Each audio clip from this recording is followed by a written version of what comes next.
ഇടിയും മിന്നലും പോലെയാണോ തീരുമാനമെടുക്കുന്നത് എന്നാണ് കെ സുധാകരന്റെ ചോദ്യം.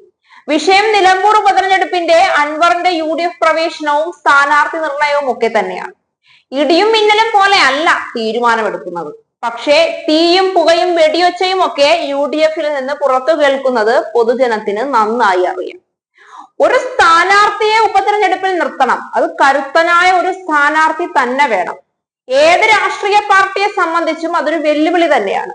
പക്ഷെ UDF-നെ എല്ലായ്പ്പോഴും സ്ഥാനാർത്ഥി നിർണയത്തിൽ മറ്റു രാഷ്ട്രീയ പാർട്ടികളെ അപേക്ഷിച്ച് വ്യത്യസ്തമാക്കുന്ന കാര്യം സ്ഥാനാർത്ഥികൾ തമ്മിലും സ്ഥാനാർത്ഥിയെ നിർത്താൻ ആഗ്രഹിക്കുന്ന അവരുടെ ചെറിയ പാർട്ടികൾ തമ്മിലും ഓരോ സ്ഥാനാർത്ഥിയാകാൻ നിൽക്കുന്നവരുടെയും അനുഭാവികൾ തമ്മിലും തമ്മിൽ തല്ലും തെറിവിളിയും ഒക്കെ പതിവാണെന്നുള്ളതാണ്.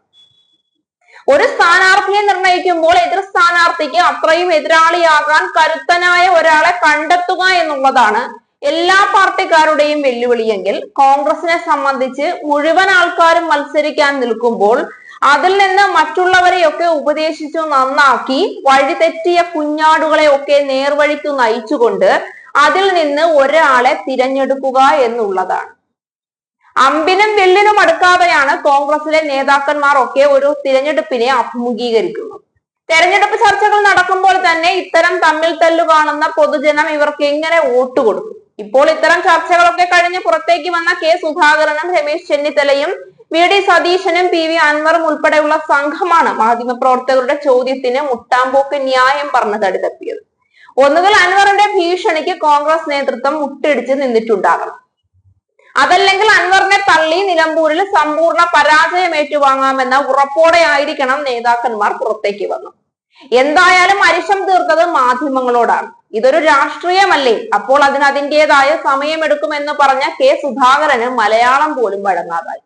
ഇംഗ്ലീഷ് പറഞ്ഞ മാധ്യമങ്ങളുടെ മുന്നിൽ നിന്ന് ഓടി രക്ഷപ്പെടാൻ വണ്ടി എവിടെ എന്നുള്ള നിലവിളിയായിരുന്നു കെ സുധാകരൻ.